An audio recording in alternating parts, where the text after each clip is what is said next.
आप सभी का एससी एकेडमी में स्वागत है। मैं आज आप लोग को लेखांकन के आधुनिक पद्धति के आधार पर खातों के प्रकार को बताएंगे। आधुनिक पद्धति या अमेरिकन पद्धति, इसको मॉडर्न मेथड या अमेरिकन मेथड कहते हैं। आधुनिक पद्धति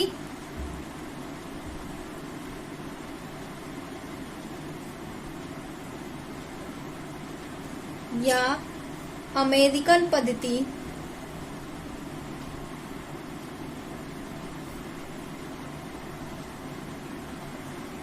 लेखांकन आधुनिक पद्धति या अमेरिकन पद्धति में डेबिट व क्रेडिट करने के नियम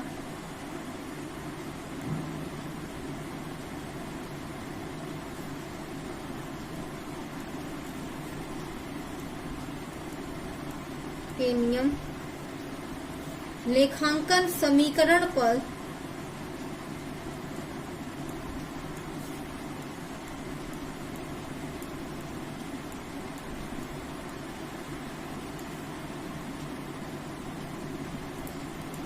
आधारित होते हैं। हमने आपको पिछले वीडियो में लेखांकन समीकरण बताया था। हमारा आधुनिक पद्धति क्या है? लेखांकन समीकरण पर आधारित होता है। लेखांकन समीकरण के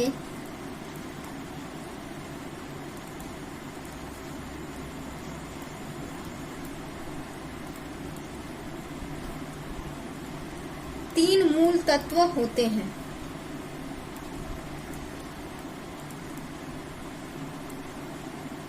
मूल तत्व क्लियर। पहला क्या है? संपत्ति, दायित्व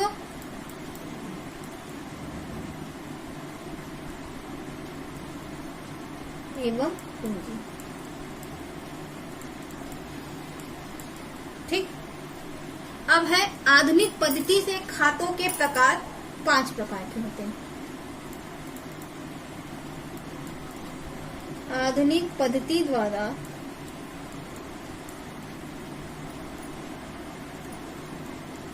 खाता निम्न 5 प्रकार के होते हैं।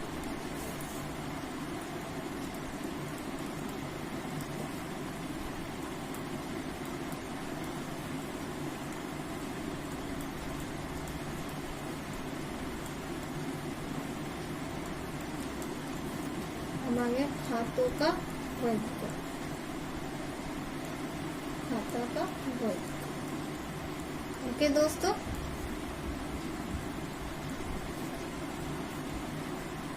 हमने बताया आधुनिक पद्धति के खाता 5 प्रकार के होते हैं।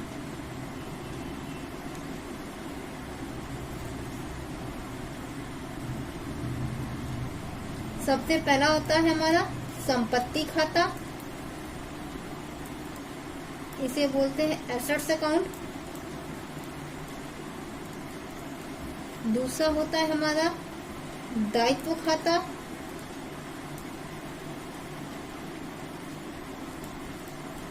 इसे आप लायबिलिटीज अकाउंट कहते हैं।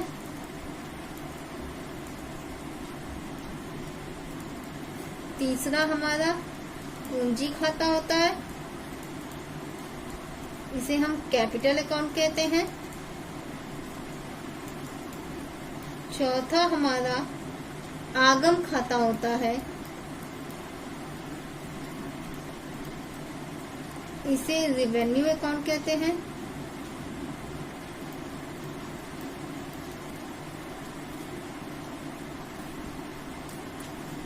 पांचवा हमारा व्यय खाता,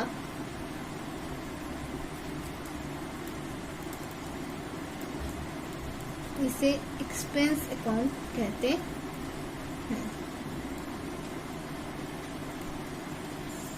नेक्स्ट है आपको अब संपत्ति खातों के स्पष्टीकरण बताएंगे। सबसे पहला आता है संपत्ति खाता, इसे बोलते हैं एसेट्स अकाउंट।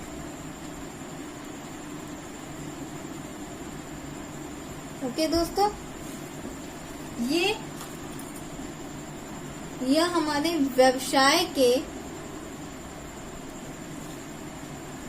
संपत्ति से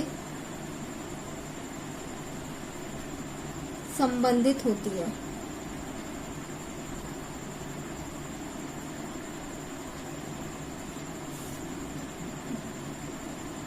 हमने क्या बोला, ये हमारे व्यवसाय से के संपत्ति से संबंधित होती है। जैसे एग्जाम्पल हो गया, हमारी संपत्ति क्या होती है, भूमि हमारी संपत्ति है, भवन हमारी संपत्ति है, मशीनरी, फर्नीचर, रोकड़, ख्याति।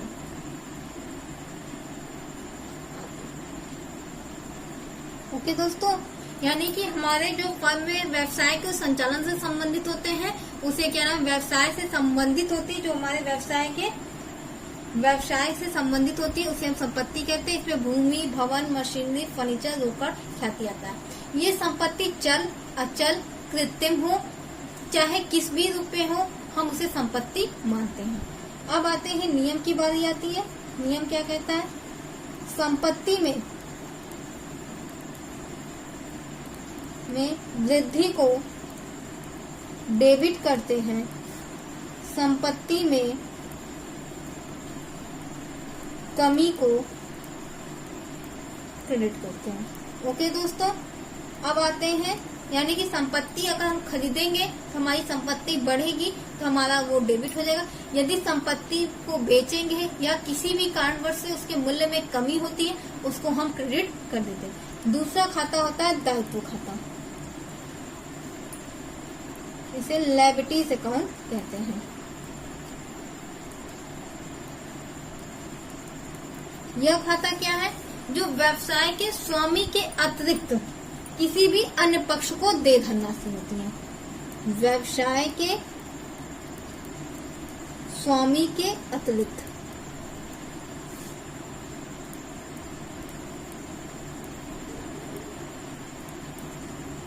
किसी अन्य पक्ष को, यानी कि व्यापार के बाहरी व्यक्ति को, व्यवसाय किसी अन्य पक्ष को दे धनराशि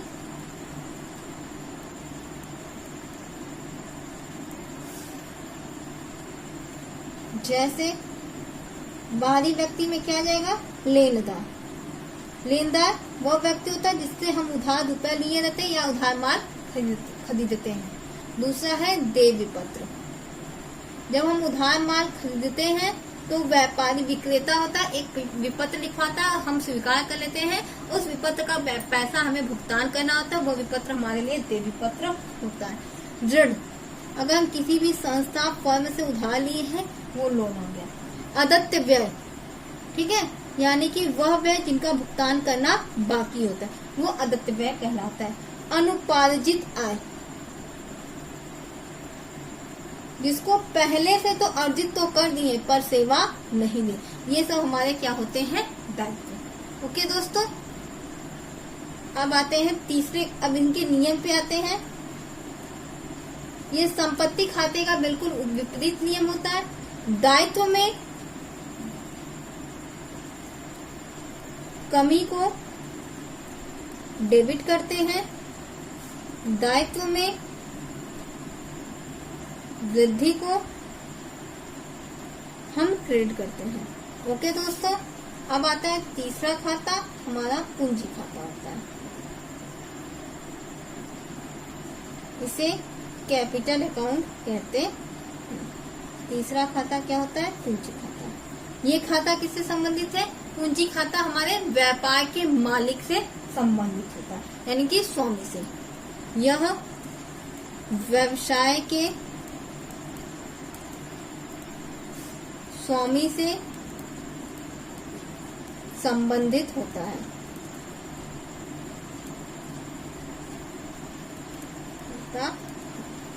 ओके दोस्तों, ये व्यवसाय के स्वामी यानी जो फर्म को व्यवसाय को प्रारंभ करता है उससे संबंधित होता है।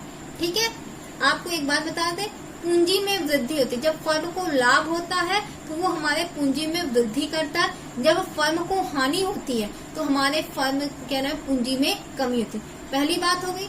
या फिर ये कह सकते हैं जब हम आहरण करते हैं यानी अपने निजी प्रयोग हेतु व्यापार से रुपया या माल निकालते तो भी पूंजी में हमारे कमी होती है। ठीक है, इसका नियम और दायित्व खाते का नियम सेम होता है। ठीक है, एज इट इज। यानी कि पूंजी में कमी होगी तो डेबिट, और पूंजी में वृद्धि होगी क्रेडिट करेंगे। ओके दोस्तों, अब चौथा खाता आता है हमारा आगम खाता आता है।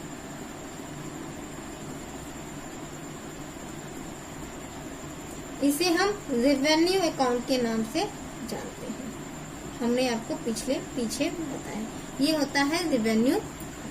ओके, ये क्या हो, किससे संबंधित है? रेवेन्यू मतलब आगम, यानी कि विक्रय करते हैं या किसी भी सेवा के फलस्वरूप कोई राशि प्राप्त करते हैं, वो हमारा क्या कहलाया? आगम कहलाता है।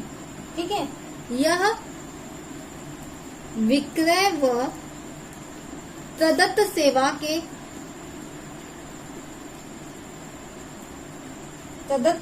से प्राप्त राशि होती है।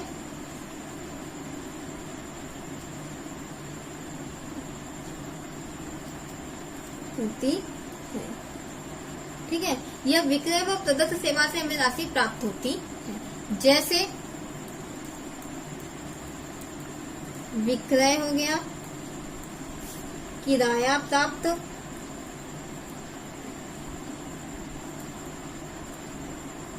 ठीक है, किराया प्राप्त बट्टा, प्राप्त कमीशन।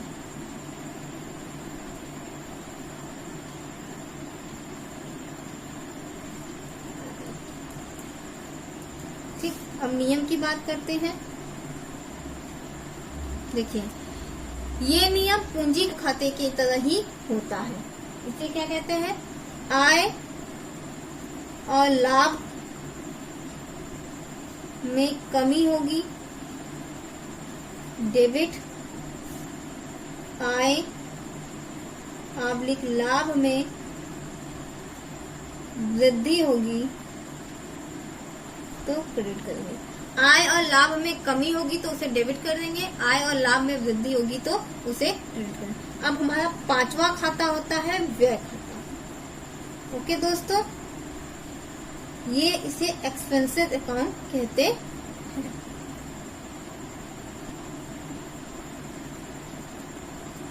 यह खाता किससे संबंधित होता है? ये क्रय व आगम उत्पन्न करने हेतु, यानी कि आगम उत्पन्न करने हेतु किए गए व्यय।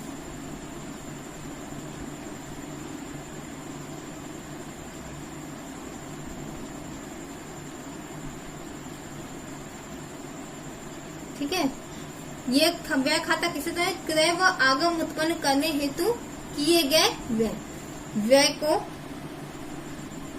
कहते हैं। मतलब क्या हो गया? अगर हम किसी भी चीज को प्राप्त करना चाहते हैं, किसी भी तरह का इनकम अर्न करना चाहते हैं, उस इनकम प्राप्त करने से पहले हमें उस पर कुछ न कुछ धनराशि खर्च करनी होती है। जो धनराशि खर्च करते हैं उसे हम व्यय कहते हैं। जैसे क्रय, मजदूरी, गाड़ी भाड़ा,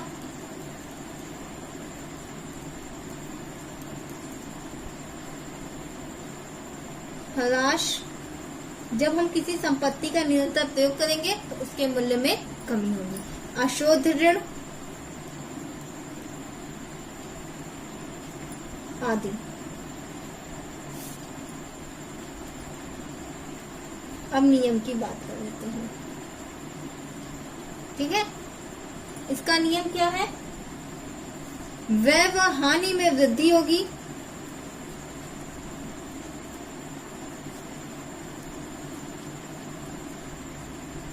वृद्धि को डेबिट करते हैं, व्यय व हानि में कमी को